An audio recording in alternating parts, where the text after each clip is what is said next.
Hi friends, welcome back.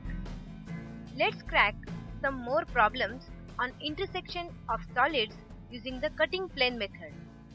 We have a right circular cone resting on HP.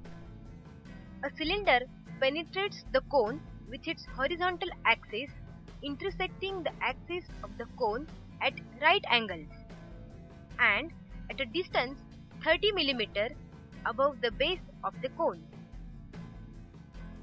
To obtain the two representation of the lines of intersection, we will first construct its orthogonal views. As we can see, the cone is resting with its base on HP. So, its top view would be a circle. From the top view, first draw the front view and then the side view of the vertical cone. The penetrating cylinder can be seen in its true shape in the side view. Draw a circle with its center on the axis of the cone and at a distance of 30 mm from its base. Now we will divide the circle in the side view of the cylinder into 8 equal parts and project lines from these points onto the top view and front view. To obtain the lines of intersection, we shall assume that a number of horizontal planes parallel to HP and perpendicular to VP are passing through the intersecting cylinder in the side view.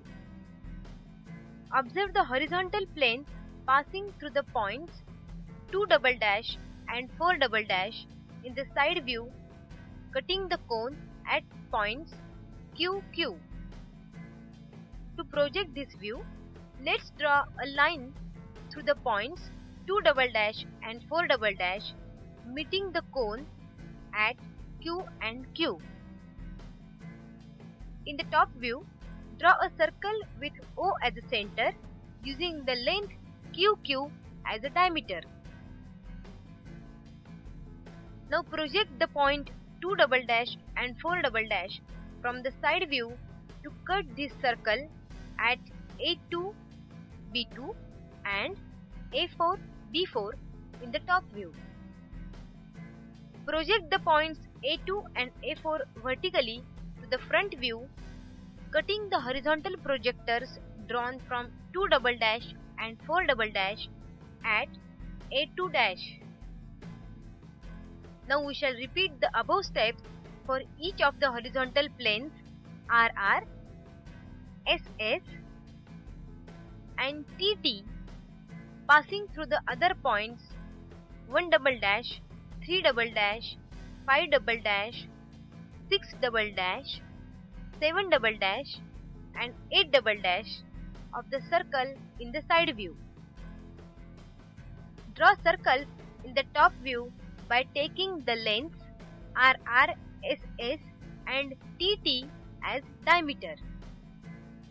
Now project the points 1", 3", 5", 6", 7" and 8" onto the top view to meet the respective circles at A1, A3, A5, A6, A7 and A8. After that, project these points onto the front view to obtain the points A1', A3', A8' and A7'. Now repeat the above steps and obtain the points B1, B3, B5, B6, B7 and B8 in the top view. By projecting these points onto the front view, we would get points B1', B3', B8' and B7'. Take a closer look at the enlarged top view.